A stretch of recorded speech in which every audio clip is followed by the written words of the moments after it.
Estado Nacional. ¿Por qué cayó la recaudación de impuestos del gobierno? El deterioro se da porque hay una caída muy significativa en algunos tributos, como el impuesto sobre la renta, los impuestos a la importación. ¿Afectará aún más el gasto social la caída tributaria? Nosotros necesitamos no solo un ministro que se dedique a velar por datos macroeconómicos. Analizamos las finanzas públicas con el ministro de Hacienda. Esto es Estado Nacional.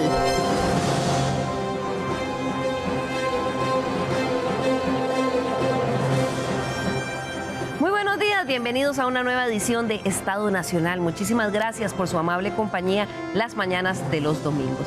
Al igual que en los hogares, donde el estado de las finanzas es fundamental para el bienestar de las familias, en el Estado, llevarle el pulso a lo que ingresa y lo que se gasta es también crítico, sobre todo porque en nuestro país seguimos gastando más de lo que ingresa, por lo que la deuda sigue siendo la forma de financiar la operación del Estado.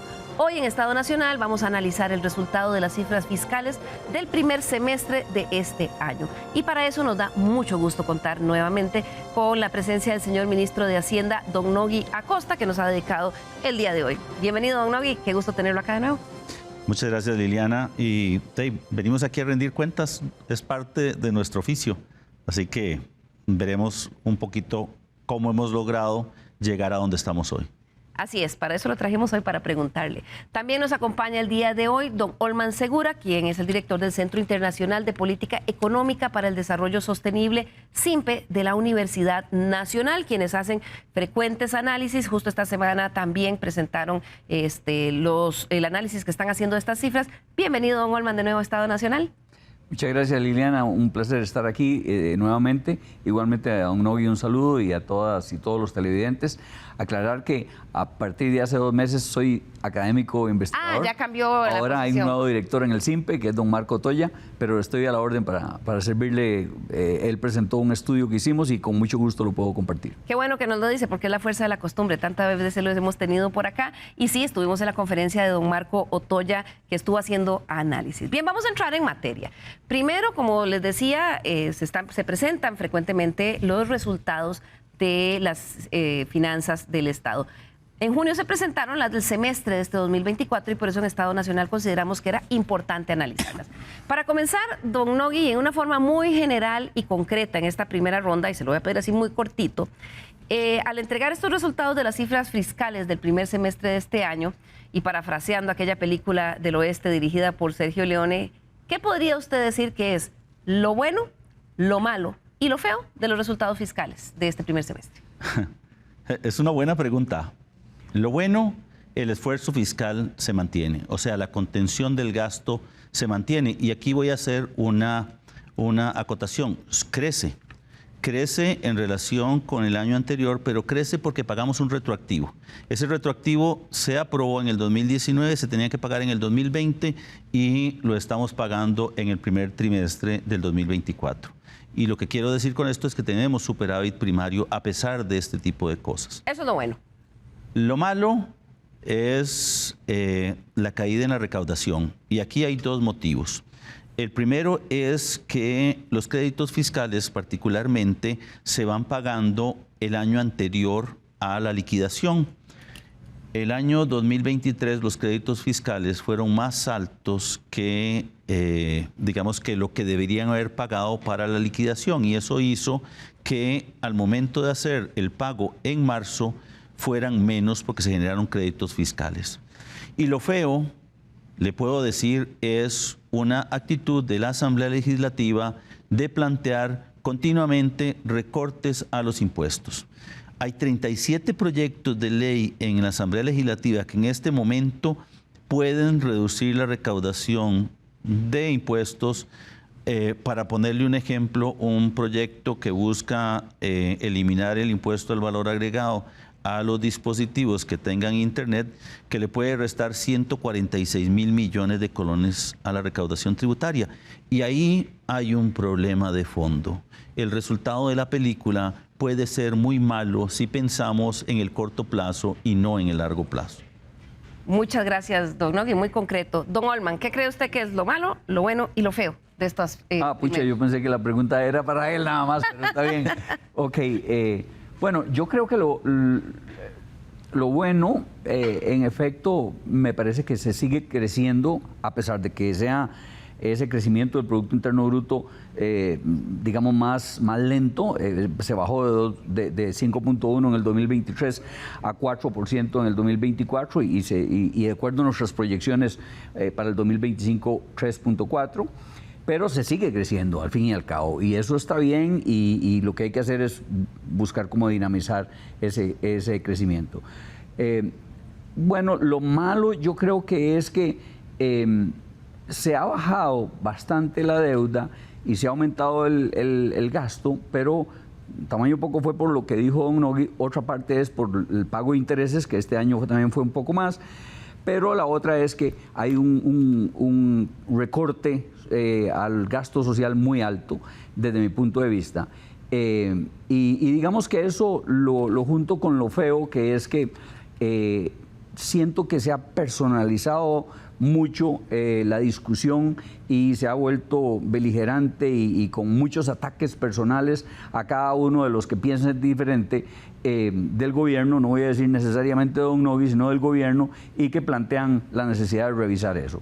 Yo creo que ahí están las tres cosas y en efecto creo que la película terminará muy fea si no se llega a buscar un término medio. Bien, vamos a ver las cifras. Algo de lo malo es que algunos tributos registraron caídas. ¿Por qué está sucediendo esto? Veamos este resumen. Aunque el gobierno estuvo capitalizando los resultados positivos de la Ley para el Fortalecimiento de las Finanzas Públicas, que entró en vigencia en el año 2020, lo cierto es que el impulso parece que se acabó. Al dar a conocer las cifras fiscales a junio de este año, Hacienda reconoce que está frente a la recaudación como porcentaje del PIB más baja de los últimos 3 años. En general, se ha visto una desaceleración, pues a junio los ingresos totales del gobierno crecieron a un ritmo del 1.6%. Que aunque es crecimiento, lo cierto es que está muy lejos del 4% al que crecieron en el mismo periodo del año pasado.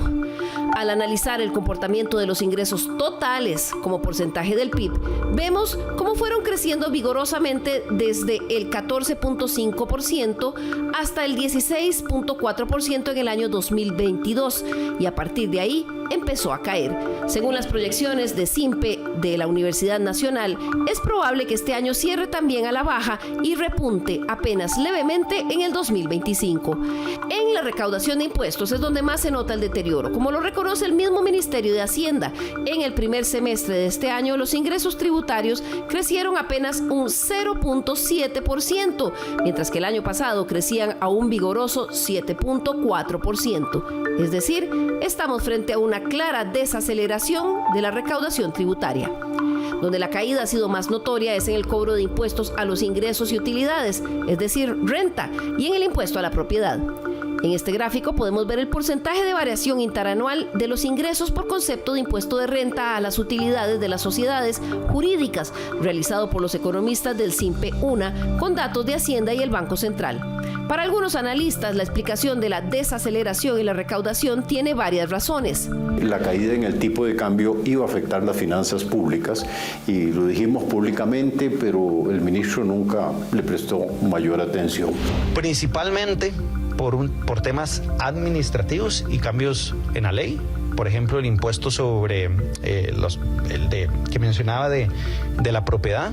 Se hizo una reducción en la tasa impositiva el año pasado y eso ha implicado que tenga una menor recaudación el gobierno. Y hay temas administrativos también, como en el caso de las ganancias de las empresas, donde pues ha habido una acumulación muy fuerte de créditos fiscales, que esto le ha venido a afectar al gobierno. Por otro lado, las proyecciones apuntan a que la inflación tenderá a subir en lo que resta de este año y el 2025. Algunas proyecciones sugieren que para finales de este año se ubicará en 1.7, mientras que para el 2025 podría terminar en 2.13. Don Nogui, el diferencial cambiario fue también una de las principales razones de esta caída en los ingresos tributarios. Sí, efectivamente, por dos razones. La primera es porque hay algunas empresas que tienen una proporción de sus activos en dólares A ver, los bancos es un ejemplo clarísimo de quien tiene dolarizado su patrimonio y ahí es donde reflejan esa ganancia o pérdida cambiaria. Sin embargo, hay que señalar algo, es un tema puntual. Eso ya no se va a repetir porque no vamos a tener la caída tan pronunciada que se tuvo el año anterior en el tipo de cambio. Hemos visto en los últimos meses una estabilidad alrededor de 520 colones y yo creo que eso ya va a poderse, digamos, sacar de la ecuación. Lo que sí es cierto es que nosotros tenemos que hacer algo con el sistema tributario costarricense, lo hemos venido diciendo de manera reiterada. No podemos seguir con un sistema cedular territorial que no logre capturar las rentas personales que se generan en el país. Y ahí yo creo que hemos sido bastante propositivos, enviamos un proyecto a la Asamblea Legislativa, pero no fue, digamos, tomado en consideración. ¿Ustedes serían tan amables de presentar el cuadro 6?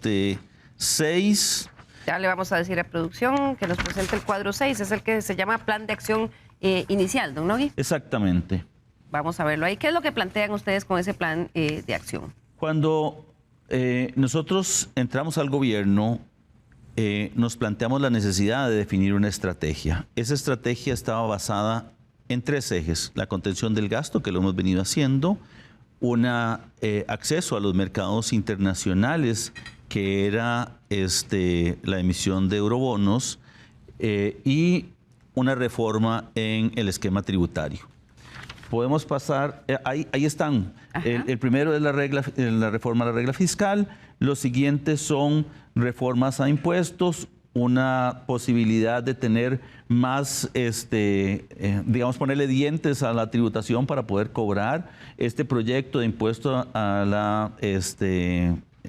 la renta global y una serie de mejoras en la gestión tributaria y en la última parte toda una estrategia de gestión de la deuda. Eso implica la emisión en títulos en el mercado internacional, la apertura del mercado local a la deuda extranjera, después la aprobación del crédito de resiliencia y sostenibilidad del Fondo Monetario Internacional y una serie de normas. Si podemos pasar al siguiente cuadro, podrán ver qué de esto se ha aprobado. Es el número 5. El número 5. Esto era el plan inicial que ustedes habían Ese era el plan inicial. Y lo que vamos a ver en el cuadro siguiente es qué se aprobó y qué no se ha aprobado. Y ahí quiero señalar algo que es bien importante. La parte de la gestión de la deuda hemos avanzado muchísimo. Todo lo que está en verde son proyectos que se han aprobado.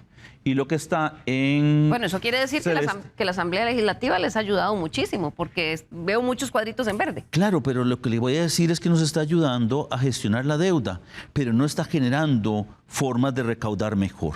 Y ahí el estudio de la Universidad Nacional es muy clara en el sentido de que las reformas fiscales tienden a agotarse. ¿Y por qué tienden a agotarse? Porque no estamos tasando la riqueza, sino que lo que estamos creando es nuevas cédulas. En el 2018 se generan 2 elementos básicos sobre los cuales aumentan los impuestos: transformar el impuesto de ventas en el impuesto al valor agregado y generalizarlo. Eso nos dio una mejor recaudación. Y después se creó una cédula nueva. Una cédula es un nuevo impuesto. Ese impuesto nuevo, que eran las ganancias de capital, es el que generó crecimiento. Pero se agota.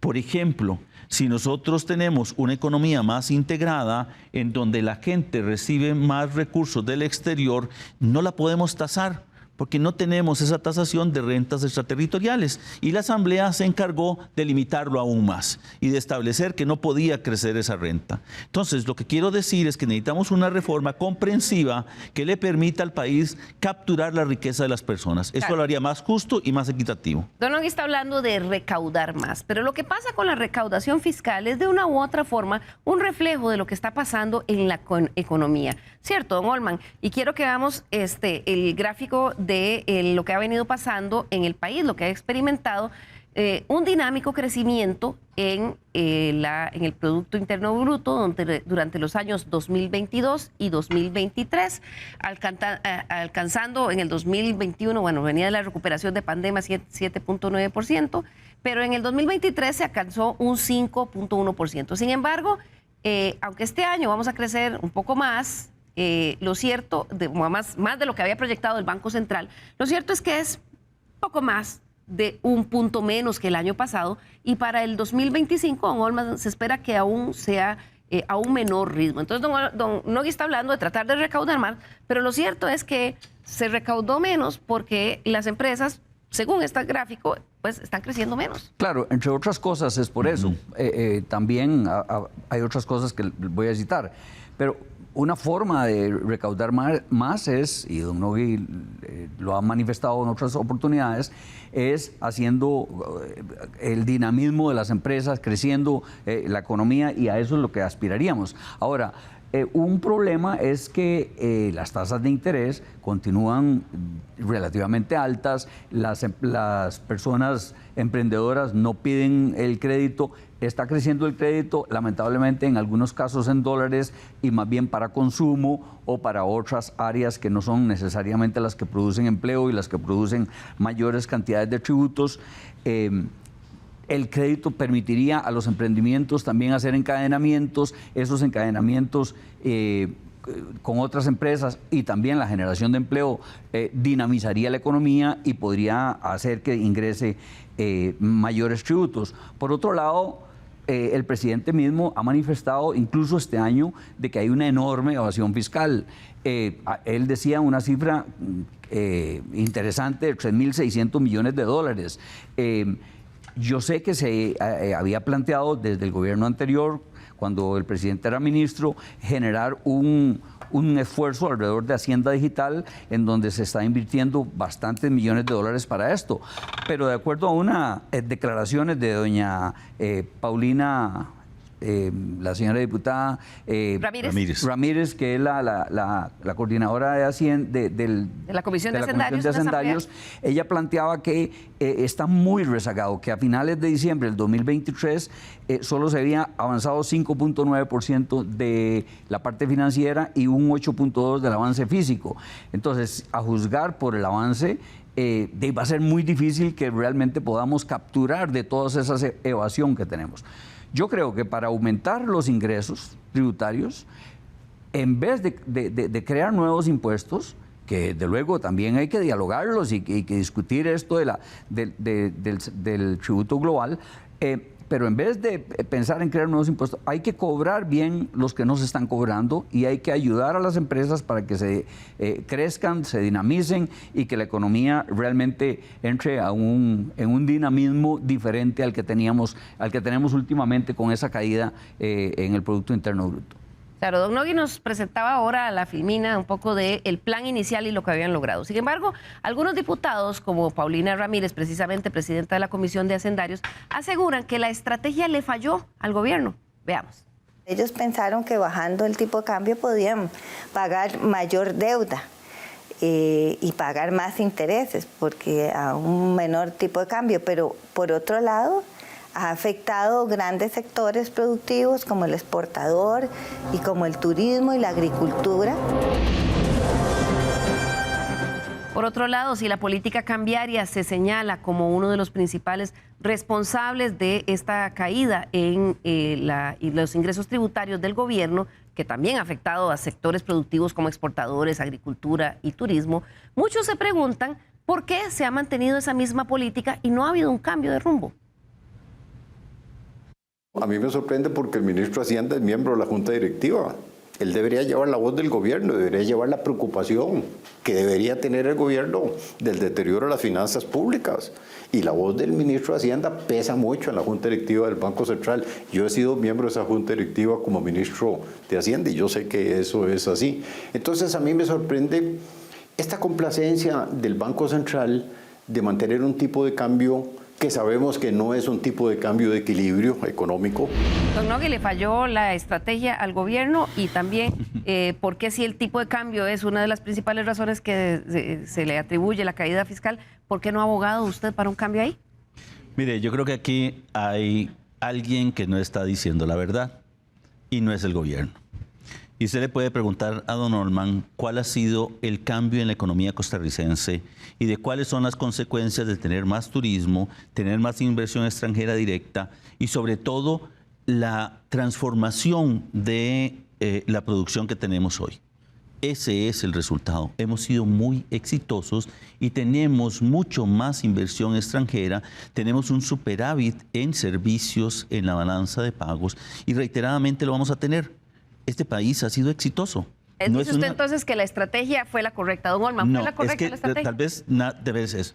A ver, la estrategia de país, el Banco Central lo que ha hecho es tratar de controlar la inflación y por eso aumentó las tasas de política monetaria para tratar de controlar el crecimiento de los precios. Pero controlar la inflación muchísimo más allá de lo que se lo había propuesto incluso, ¿verdad? Sí, claro. Es más, tiene una meta desde hace años del 2%, más menos 1%, y estamos durante varios meses de este año pasado en cifras negativas. Yo creo que... ¿Se les fue la mano, don Olman? Bueno, yo creo que se concentraron mucho en ese tema y además ingresó muchos dólares por diferentes formas, inversión extranjera, los créditos de eurobonos que se habían aprobado desde antes, y entonces y también bajó la demanda de esos dólares, entonces baja el tipo de cambio. Yo creo que sí, como dice don Fernando, yo creo que se ha concentrado mucho el Banco Central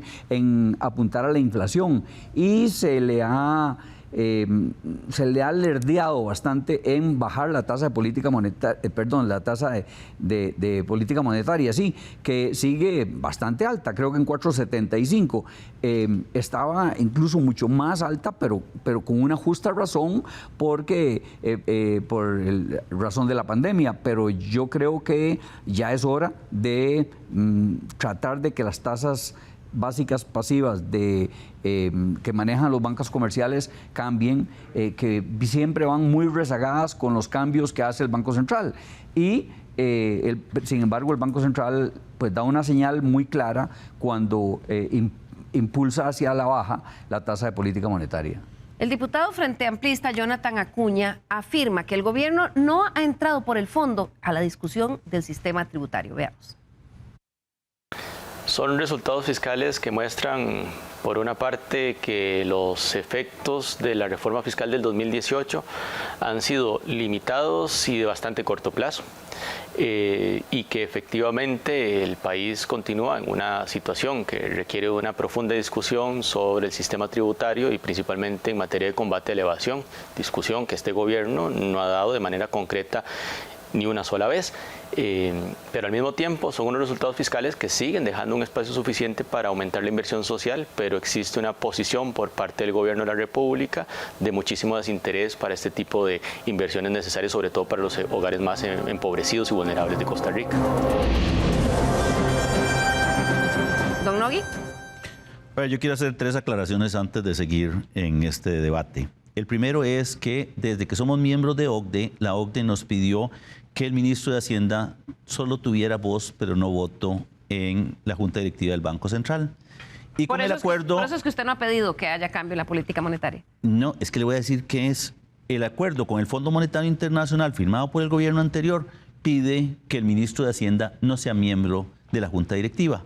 Entonces, este gobierno, respetuoso de ese acuerdo, no va. Este ministro no va porque cree que la independencia del Banco Central es fundamental para tener una macroeconomía estable. Es decir, ¿usted no va a ninguna sesión de Junta Directiva del Banco Central? No, señora. Ok. Y lo otro que quería conversar es un tema que es bien importante. Los números macroeconómicos son el reflejo del esfuerzo del país. Y si pueden poner el cuadro 1, se los agradecería, porque ahí está reflejado 2 elementos que son bien importantes de ver. El primero es el esfuerzo fiscal que se ha hecho. Si ustedes pueden ver, a partir del 2001 tenemos superávit primario. Eso quiere decir que se está cubriendo todo el gasto corriente y una parte de los intereses con la recaudación. Y eso es importante para el país. Y la estrategia de este gobierno ha sido mantenerlos de manera constante. El segundo tema es que estamos pagando, y estamos pagando caro, las decisiones de gobiernos anteriores. Aumenta el pago de intereses. Si usted puede ver, el pago de intereses en el 2024 es de 2.4% del PIB. O sea, eso es muchísimo dinero y eso lastra el presupuesto de la República. Pero es muy parecido al del 2021, 22 y 23. 2.3, 2.3, 2.3, 2.4. Exactamente. Pero si usted ve, en los otros años no les alcanzaba para pagar. Esa es la gran diferencia. Lo que estamos teniendo de superávit primario nos permite tener déficit menores. Y el déficit es el balance financiero. Ahí andamos alrededor del 3,5 que vamos a cerrar este año. ¿Y por qué es importante este elemento?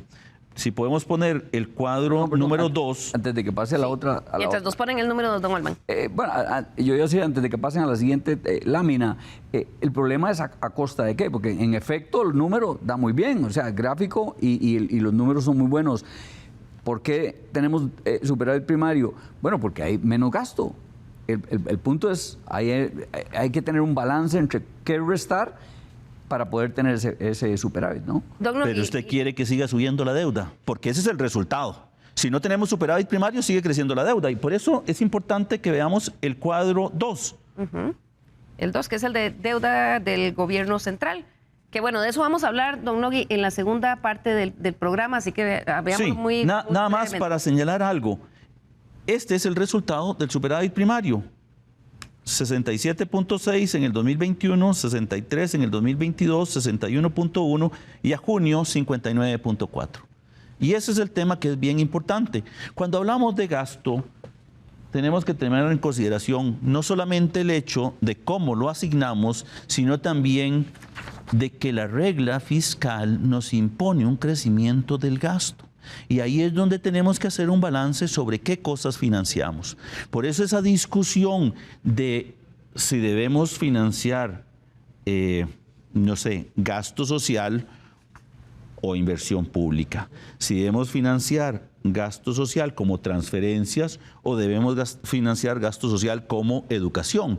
Y esa discusión sí tiene muchísima trascendencia, porque si gastamos lo que tenemos hoy, no vamos a tener nada mañana. Claro, vamos a hacer aquí nuestra primera pausa comercial y al regresar vamos a ver qué estuvo pasando con el gasto y además cuáles son las perspectivas en cuanto al manejo de la deuda del país. Ya volvemos.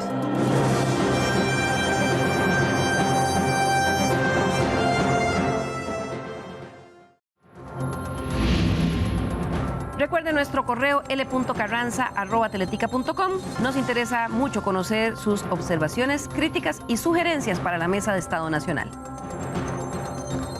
Además, recuerde que si quiere compartir su opinión con nuestros panelistas, usted puede hacerlo a través del WhatsApp de Estado Nacional 6424-1777. Ahí usted puede en este momento empezar a comentar con nosotros. Yo le respondo, aunque sea unos días después, pero les estaré contestando. Y también usted puede volver a ver el programa en la semana, más tarde, después de que se publique, a través del canal de WhatsApp de teletica.com. Ahí tiene el código QR, usted puede descargarlo y también está en la página web de teletica.com, sección noticias. Ahí va a encontrar una pestaña que se llama Estado Nacional. Gracias por continuar con nosotros hoy que estamos analizando las cifras fiscales del gobierno. Para algunos economistas como Fernando Naranjo, además de la preocupación por la caída en los ingresos tributarios del gobierno, gran parte por efecto del tipo de cambio, preocupa también lo que está pasando del lado del gasto. Esto nos dijo. Pero lo que más me sorprende a mí de las cifras al cierre de junio es el crecimiento en el gasto del gobierno. Porque mire, el éxito del saneamiento de las finanzas públicas ha sido cumplir estrictamente la regla fiscal. Pero yo me pregunto, con lo que llevamos de este año, el crecimiento ha sido un poco superior al 9%. Y eso incumple la regla fiscal. La empresa Fitch, que es una de las 3 principales clasificadoras de riesgo de los bonos soberanos de Costa Rica, anunció hace unos días su preocupación, o mencionó en un comunicado, de que el gobierno de Costa Rica no estaba cumpliendo con las metas que había anunciado. Don Olman, ¿cómo ve usted las cosas del lado del gasto? Bueno, le respondo con esto de una vez a don Nogui, que me preguntaba a mí o preguntaba en general que si estoy de acuerdo en que aumente la deuda. No, bueno, yo siento que el esfuerzo que ha hecho el gobierno y el Ministerio de Hacienda sobre todo ha sido precisamente bajar esa deuda y el costo es al que yo me refería. Yo creo que el tema es hacer una gestión de la deuda diferente o con una estrategia que usted presentó muy bien, pero que faltan algunos eslabones que cumplir, porque el gasto social público en general pues ha bajado de una manera drástica. En el 2020 el 25% del Producto Interno Bruto era para protección social pública, en el 2021 17% solamente y en el 2023 14%.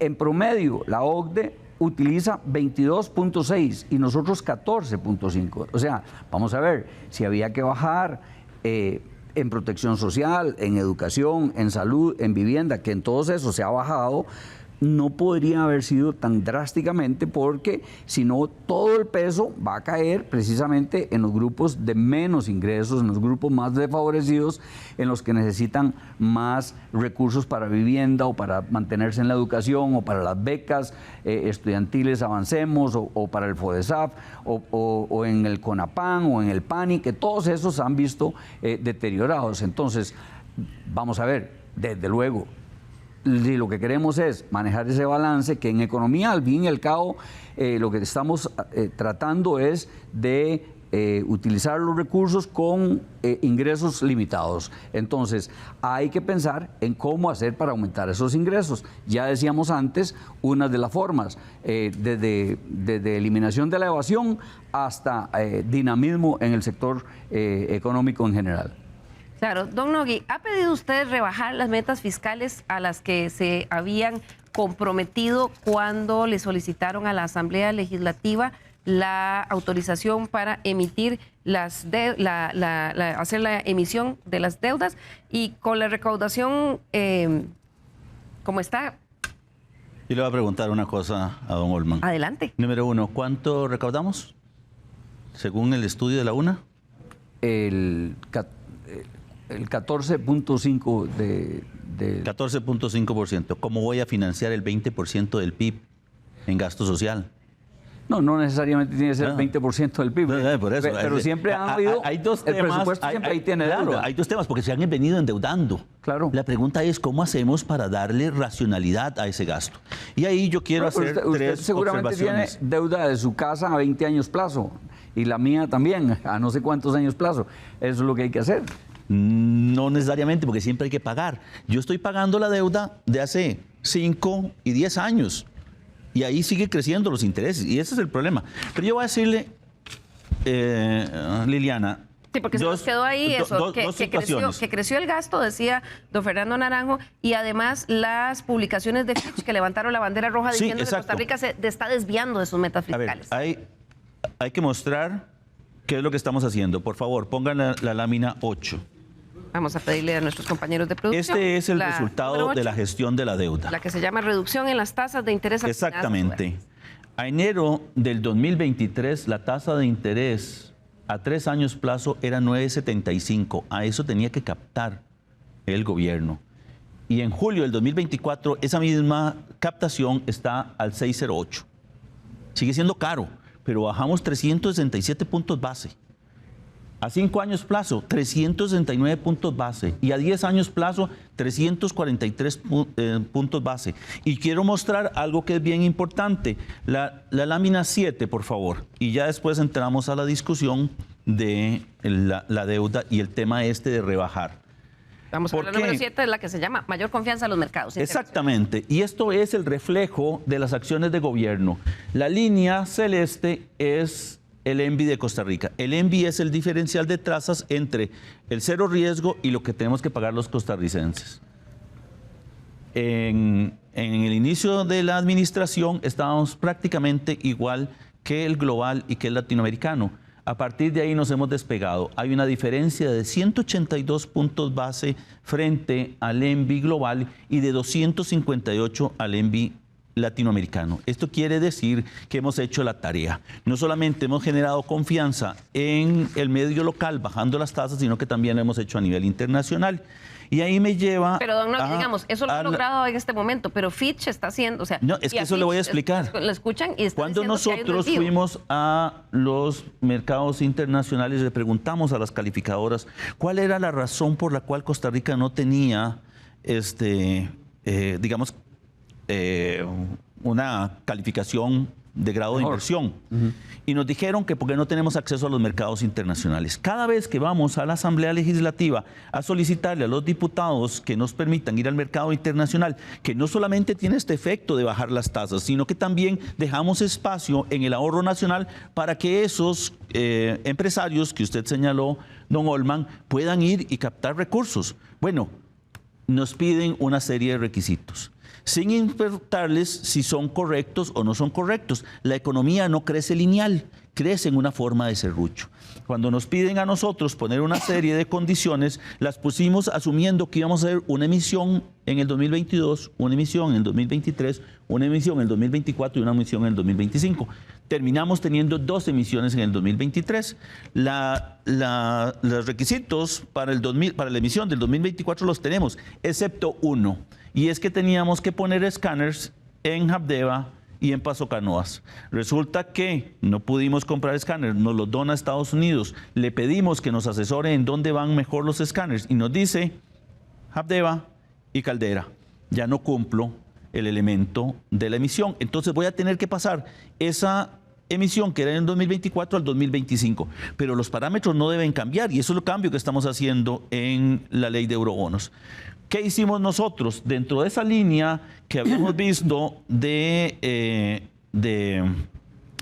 la parte de la gestión de la deuda, mandamos una reforma constitucional. Cuando la Constitución establece que no se puede endeudar uno si no tiene 38 votos de los diputados, afecta la capacidad de gestión, porque resulta que el 29 de noviembre la Asamblea Legislativa me da un presupuesto aprobado, todos los gastos y también cómo lo voy a financiar, cuánto yo proyecto de ingresos y cuánto me puedo endeudar. Pero tengo que ir otra vez a la Asamblea para pedirle que me permita tener créditos de apoyo presupuestario, que me permita tener emisión de eurobonos para después ir con un presupuesto extraordinario o un decreto en reducir la autorización de endeudamiento local y sustituirlo por endeudamiento externo.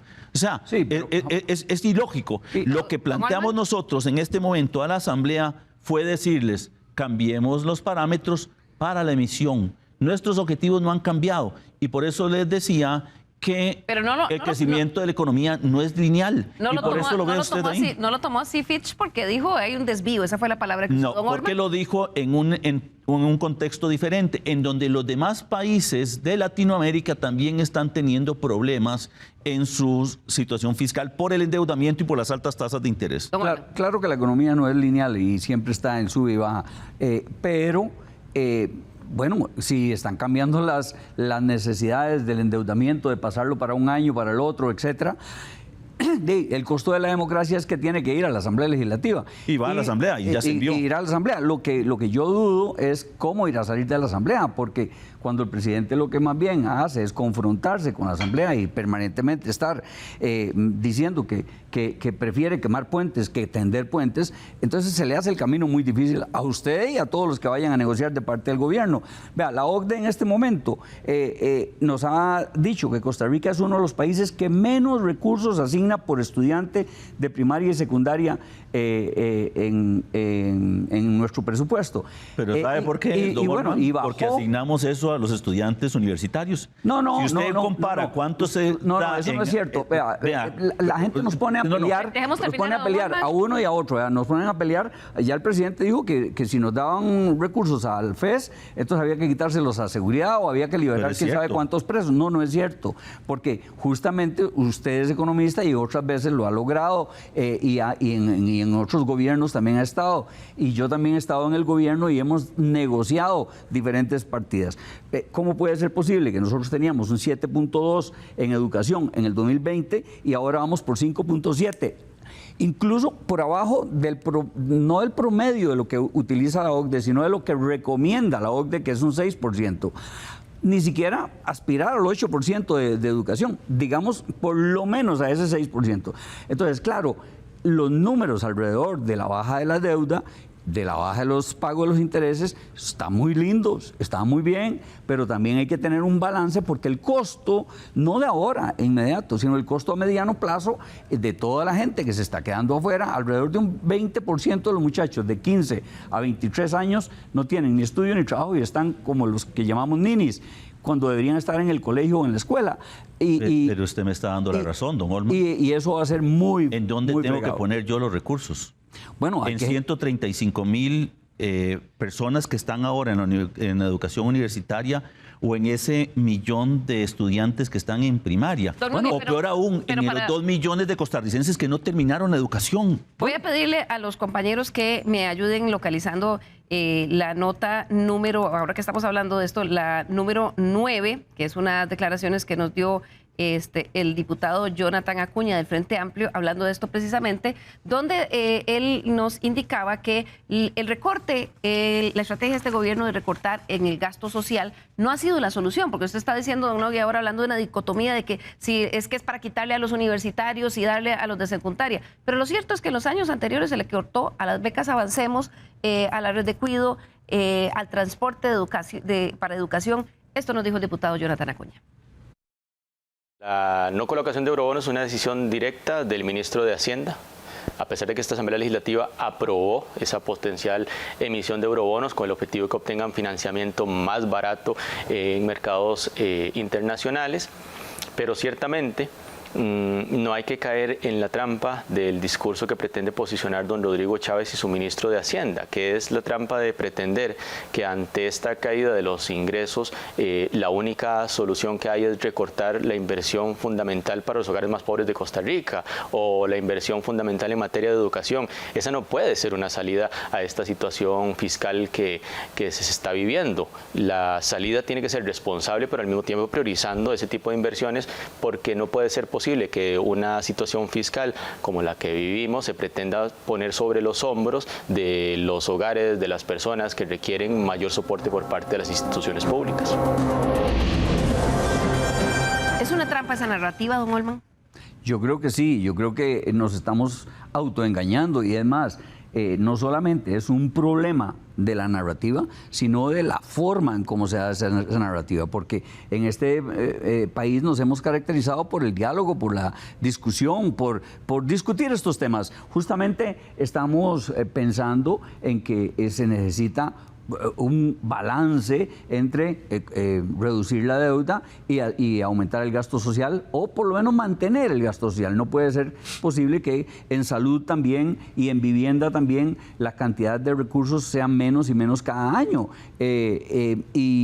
Y principalmente a los que se perjudican es a las personas que tienen menores ingresos o que tienen menores posibilidades de ingresar a recibir clases o a poder construir una vivienda digna en diferentes lugares. Vea, solamente para poner un ejemplo, en el 2020 los bonos de vivienda pagados fueron 12.873 millones de colones y en el 2022 apenas 8.300 millones de colones. Entonces, o sea, más de 4.000 millones de colones menos en esos 2 años. Yo creo que eso afecta no a las personas que ya tienen altos ingresos y pueden construir, sino principalmente a las personas que tienen menos ingresos y que buscan un bono para vivienda familiar y que se requiere para esto. Yo creo que el diálogo es la forma de salir de este tema, en donde estoy de acuerdo que hay que bajar la deuda, que hay que lo antes posible para poder tener un alivio en la regla fiscal, porque las instituciones también tienen la imposibilidad de ejecutar recursos, pero hay que hacer una gestión diferente y hay que aumentar los ingresos de una manera diferente y priorizar de una manera diferente. Claro, don Nogui, cuando recibieron las críticas por los recortes al gasto social en los 2 últimos años, usted, creo que el año pasado, y el señor presidente, insistieron en que se estaba construyendo un espacio fiscal. Incluso el presidente, en una conferencia de prensa, recuerdo que le aseguró a los jóvenes que solo le dieran un tiempito para volver a invertir en ellos. Con la recaudación cayendo como está este año y que se proyecta que va a caer el próximo año y para el 25, ¿usted va a poder cumplir con su promesa, con esa promesa que usted dijo, estábamos haciendo un espacio fiscal, ya viene en estos 2 últimos años la inversión en gasto social? Sí. ¿Sabe cuánto va a subir los recursos para DESAF?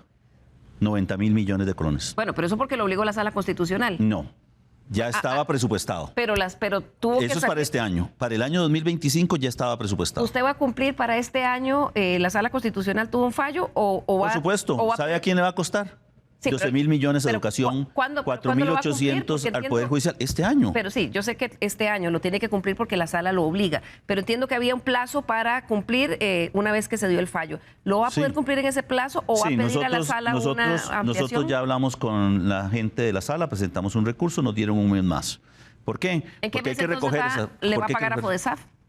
¿Perdón? ¿En qué mes entonces le va a pagar a FODESAF eso? Cuando lo aprueben en la Asamblea Legislativa. Cuando yo tenga los recursos que tenga que devolverme, educación, seguridad, Ministerio de Hacienda, Poder Judicial, Tribunal Supremo de Elecciones, Asamblea Legislativa, todos tienen que devolver. Pero lo vamos a hacer. Pero entonces la pero además, planificación que déjeme usted había terminar hecho algo. no salió tan bien, porque usted había dicho que estos 2 años le iba a dar, pero ahora me está diciendo que Sí, para pero darlo estamos tiene que hablando recortar, presupuesto recoger. 2025 y presupuesto 2026. Pero ese presupuesto Ya estamos- era de intereses de la deuda, que los diputados habían reducido de No, intereses de señor. la deuda. No, señor. ¿No? No, señor. Vamos a ver, porque ahora que Estos hablan- recursos son recursos sanos que tenemos que separar para poderlos dar. Pero yo voy a responder algo más que dice don Goldman. ¿Sabe cuánto recibía el Bambi de presupuesto en los últimos años?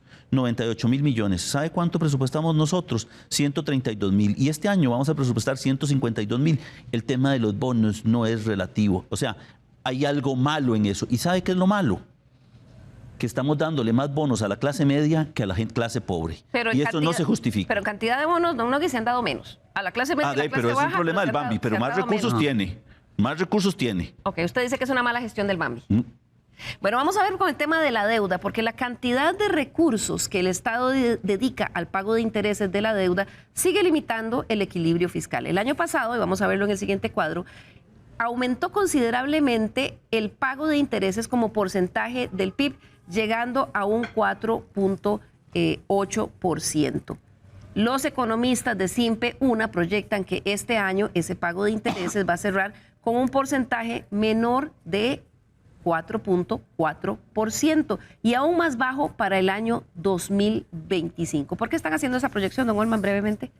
Bueno, porque por un lado se espera que haya un cambio de deuda por deuda más barata y también esperamos que haya un pago de la deuda. Pero además, si nosotros pudiéramos aumentar el ingreso tributario y el dinamismo de la economía, entonces podríamos tener una mejor performance, un mejor comportamiento. Lo que sí es cierto es que el trabajo para intentar bajar el tamaño de la deuda como porcentaje del PIB ha venido dando resultados. Sí. Lo vamos a ver en este gráfico. Para el año 2021 rondaba en el 68.2%. Los efectos de la regla fiscal se empezaron a notar, bajando a un 63.2% en el 2022 y un 61.4% en el 61.3% que lo tenemos ahí en el 2023. Para el 2024 se proyecta, igual los economistas del Simpe Una, que termine en 60.8% y para el 2025 en 59.3%. Sin embargo, vi, don Nogui, en algún periódico, me parece que en la Extra, que usted dijo que en el 2024 no íbamos a poder llegar por debajo del 60%. Sí, a ver, pasan dos cosas. Por un lado tenemos la aprobación de leyes que restan, digamos, capacidad al Estado de cobrar. Y por el otro, también creamos nuevas condiciones que implican gastos para el gobierno.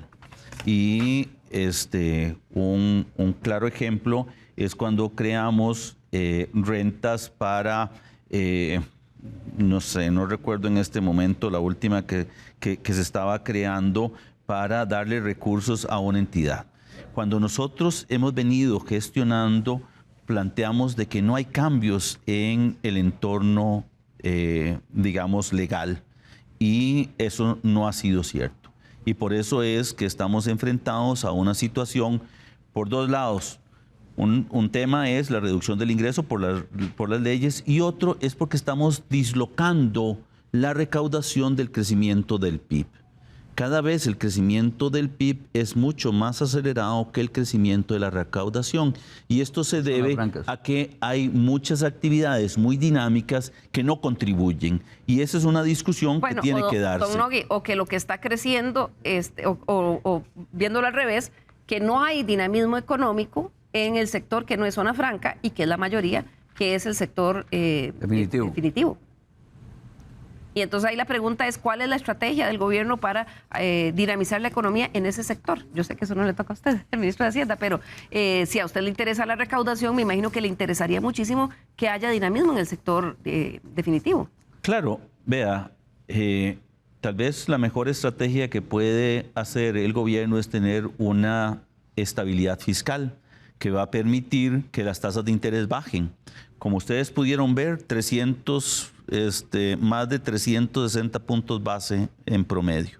Y eso es importante, porque ese costo no solamente es para nosotros, es también para el pequeño empresario que va a buscar recursos al sistema bancario, también es más importante para quien emite en el mercado. Porque le voy a decir algo que es bien interesante. Para un banco es muy fácil prestarle al Ministerio de Hacienda, no tiene que preocuparse, siempre le va a pagar. En cambio, con un empresario hay un riesgo.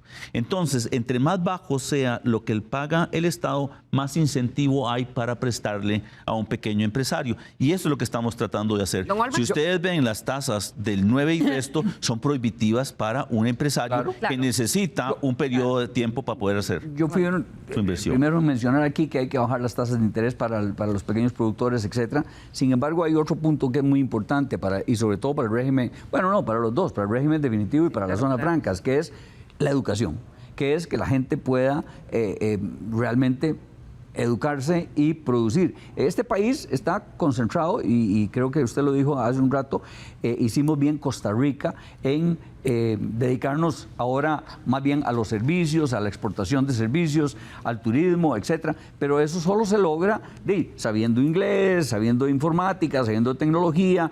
Ahora estamos mucho en la investigación, en la ciencia, en los dispositivos médicos, etcétera. Entonces, vamos a ver. Nosotros de repente nos concentramos en bajar la tasa de interés y olvidamos o dejamos de lado, después lo arreglamos cuando se pueda. No se puede dejar de lado. O sea, yo insisto en que hay que buscar cómo hacer para que ese régimen definitivo y que también la inversión extranjera directa pueda seguir encontrando en Costa Rica ese país de una alta educación, de una alta desarrollo humano, incluso ese país verde también, ese país que cuida los humedales y que cuida los bosques, etcétera. Y ahí hay que invertir. Ahí hay que invertir. Ya vamos a ir acabando el programa, pero hay un tema que no quiero que se nos quede de lado. El gobierno anunció que no va a emitir los 1.000 millones de dólares que con tanta urgencia había solicitado a la Asamblea Legislativa, asegurando que era para cambiar deuda cara por deuda barata. Para algunos expertos, eso solo fue un eslogan. Bueno, es que yo no sé quién le puso atención a quién. Cuando se hablaba de eso, muchos de nosotros salimos a decir, eso no va a ser así, eso no es cierto, ¿verdad? Y efectivamente eso no ha sido así. Resultó que los eurobonos tienen tasas de interés más elevadas, inclusive que colocaciones de bonos que se han hecho en el mercado local. Y si usted analiza lo que el gobierno está gastando en atención, en pago de intereses, en lo que llevamos este año comparado con los años anteriores, estamos igual. Es decir, estamos gastando, y cuidado si no estamos gastando un poquito más hoy de lo que gastábamos en los años previos. O sea, todo este tema de deuda cara por deuda barata, que fue un eslogan, digamos, mejor no digo el calificativo que se me viene a la mente. Bueno, ese eslogan, esto no se está cumpliendo, Liliana. La presidenta de la Comisión de Hacendarios asegura también que hasta el momento los ahorros prometidos con eurobonos no se han podido demostrar. Hoy, por ejemplo, la misma ley de eurobonos dice que tienen que demostrar los ahorros que tuvieron en los intereses. Y en los dos últimos informes que ha presentado el ministro a la Comisión de Asuntos Hacendarios, no ha logrado demostrarnos cuáles son los ahorros que han tenido con la emisión de eurobonos. Se nos acabó el tiempo. Voy a pedirle a don Nogui que cerremos con una respuesta de él a estas dos observaciones que hicieron tanto un diputado como la presidenta de Hacendarios. A ver, yo creo que hay varias cosas que se están mal informando en relación con esto. Número uno, vimos una gráfica en donde se veía cuál ha sido el ahorro en el pago de intereses en el mercado local como resultado de ir al mercado internacional. El segundo tema es que en este mercado lo más que puedo recaudar yo en un momento, en un mes particular, son alrededor de 600 millones de dólares. No hay 1.500 millones de dólares en este mercado y se necesitan. Y ese es el otro tema que es importante, porque no solamente la tasa de interés es relevante, también la liquidez y también la oportunidad. Y el otro punto que es bien importante señalar es que usted no puede comparar momentos diferentes. Cuando nosotros fuimos al mercado, captamos a la tasa de interés más baja. Salió Colombia un día después y captó 100 puntos base por encima siendo grado de inversión y nosotros no. Así que yo creo que hay varios elementos. Pero además, el mercado local no tiene un plazo largo y me obliga a tener este rollover cada 6 años. Y esto no solamente le genera presión al gobierno actual, sino a los gobiernos futuros. Y yo creo que esa estrategia que vimos en las diferentes filminas surte en efecto, porque cada vez vamos a tener que pagar menos vencimientos de deuda y lo vamos a diluir en el tiempo. Un buen economista sabrá que eso es mejor que tener una deuda de corto plazo con un riesgo alto de rollover. Perfecto, don Nogui. Al final de año lo voy a invitar de nuevo para que veamos, bueno, creo que va a ser más bien el cierre del año, va a ser en enero. Don Olman, su comentario de cierre. Bueno, yo creo que una gestión de deuda más suave, más tranquila, es justamente la que está describiendo don Nogui. No necesitamos endeudarnos más en esos 1.000 y resto de millones de dólares en eurobonos. Tenemos además reservas internacionales en el Banco Central por suficientes recursos. Afectaría el tipo de cambio de nuevo. Yo creo que le llamo la atención, digamos, al Ejecutivo en general para que repiense la forma en cómo nosotros mejoramos la parte fiscal, porque a costa de la inversión social estamos afectando a mucha gente, a muchos niños, a jóvenes, y el costo no se va a ver solamente ahora, sino en el mediano plazo. Yo abogo porque exista un nuevo pacto social, un nuevo diálogo, un nuevo enfoque más sincero y transparente. Que se creen puentes y no se quemen. Claro, los puentes siempre son importantes para fomentar el diálogo. Muchísimas gracias a nuestros invitados, a ustedes en su casa también por acompañarnos. Nos vemos el próximo domingo nuevamente aquí en Estado Nacional. Feliz domingo.